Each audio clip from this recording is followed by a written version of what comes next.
an Islamic channel. اور حیرت کی بات ہے کہ ہمارے ہاں جو صفات کے مظاہر اور معیار ہیں وہ اتنے بدل گئے ہیں کہ اگر ہمارے بچے ہیں ان میں سے 2-3 بچے خیر کی طرف متوجہ ہیں تو ہمیں ان سے خوشی نہیں ہوتی.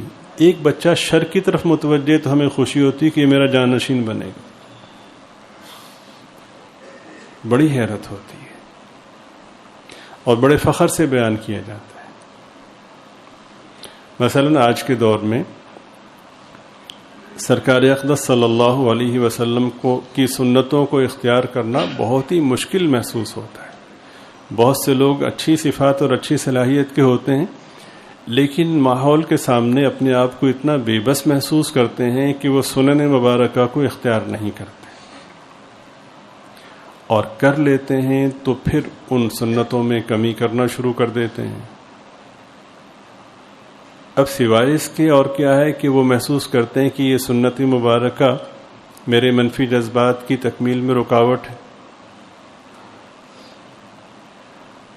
اور اچھے لوگ ہوتے ہیں لیکن بڑی حیرت ہوتی تو سنت مبارکہ کو اختیار کرنا مشکل محسوس ہوتا ہے اس ماحول میں. حالانکہ یہ بذات خود ایک سوالیہ نشان ہے کہ آپ اتنے بے بس ہیں کہ سب سے بڑے نبی کے ماننے والے ہیں. اس نبی کی سنتوں پر آپ کو اتنا یقین ہے کہ سنتوں سے محبت آپ کے لیے نجات کا ذریعہ ہے. وہ اتنا عظیم نبی ہے کہ وہ ان کا یہ فرمان ہے کہ ہر نبی کو ایک آفر دی گئی ہے کہ ایک دعا آپ ہم سے منوا لیں. اللہ پاک نے ہر نبی کو ایک خاص یوں سمجھیں کہ انعام دیا کہ بھئی آپ میں سے ہر ایک جو ہے ان کو یہ اختیار ہے کہ ایک دعا ایسی ہے جو یقیناً قبول ہوگی. کہیے کیا مانگتے ہیں آپ؟ سرکار دو عالم صلی اللہ علیہ وسلم فرماتے ہیں کہ ہم سے پوچھا گیا کہ آپ کیا مانگتے ہیں تو ہم نے عرض کیا کہ ہم کچھ نہیں مانگتے. ہم اس دعا کو قیامت کے لیے رکھتے ہیں کہ ہم اپنے گناہ گاروں کی شفاعت کر سکیں.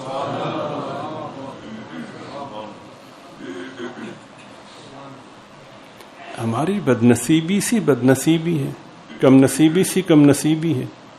اتنی محسن ذات کہ جنہیں دی گئی آفر, جنہیں دیا گیا اختیار, عظیم اختیار, وہ بھی انہوں نے ہمارے لیے مختص کر دیا. اور ہم اتنی پست ذہنیت کے مالک ہو گئے صرف ماحول اور معاشرے کی تعریف نہ کرنے کی بنا پر سرکار کی سنتوں کو پامال کرنا شروع. لوگ کیا کہیں گے, مولوی بن گئے ہیں, یہی ہوتا ہے. صرف اس لیے سرکار کی سنت کو چھوڑ دیا.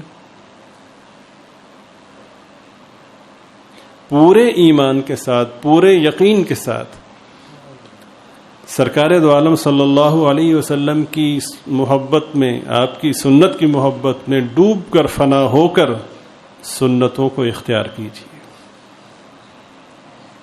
کسی کو اچھا لگتا ہے لگے, نہیں لگتا نہ لگے, مجھے مطلب اپنی قبر اور آخرت سے ہے.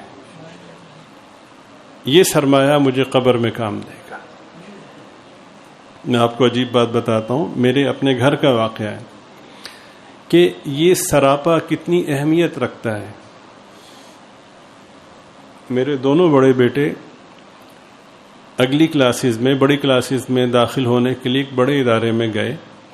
تو کسی بھی نئے ادارے میں جب جاتے ہیں تو وہ ادارے والے امتحان لیتے ہیں. ان کو بتایا جائے کہ جیسے دنیاوی اداروں میں ہوتا ہے کہ کوئی جا کر کہے کہ میں نے میٹرک کیا ہوا ہے, ایف اے میں مجھے داخلہ چاہیے, تو وہ پھر کہتے ہیں آپ یا تو سند دکھائیں یا امتحان دے کر کے آئیں.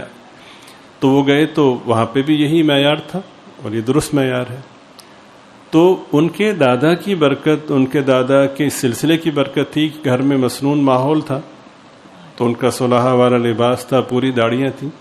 آپ یقین کیجئے کہ ان ادارے والوں نے صرف وہ صلحہ کی شباہت دیکھ کر بغیر امتحان کے داخلہ دی. یہ خیر کے مظاہر ہیں. آپ سنت میں اتنے ڈوبے ہوئے ہوں کہ فرشتے راستہ چھوڑتے جائیں, آئیے جی جنت میں تشریف.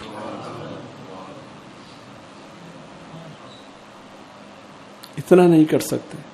کینیڈا میں رہنے والا سکھ اپنے مذہب کے مطابق پوری پگڑی باندھتا ہے, پوری داڑھی رکھتا ہے, وہ چاہے کرکٹ میں ہو چاہے کسی بھی شعبے سے تعلق رکھتا ہو, وہ اپنے مسلک کے مطابق اپنی پہچان پہ حرف نہیں آنے دیتا.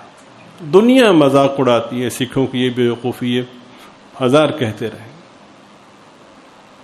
ہم اس بات پر یقین رکھتے ہیں کہ حضور پاک صلی اللہ علیہ وسلم کی آمد مبارکہ کے بعد, آپ کے دین متین کے بعد, کوئی اور دین, کوئی اور شریعت, کوئی اور نظام کامیابی کے حصول کا ذریعہ نہیں بن سکتا. صرف اور صرف جناب رسول پاک صلی اللہ علیہ وسلم کی سنت مبارکہ, آپ کا دین, آپ کا نظام, آپ کی محبت ہی کامیابی کی ضمانت.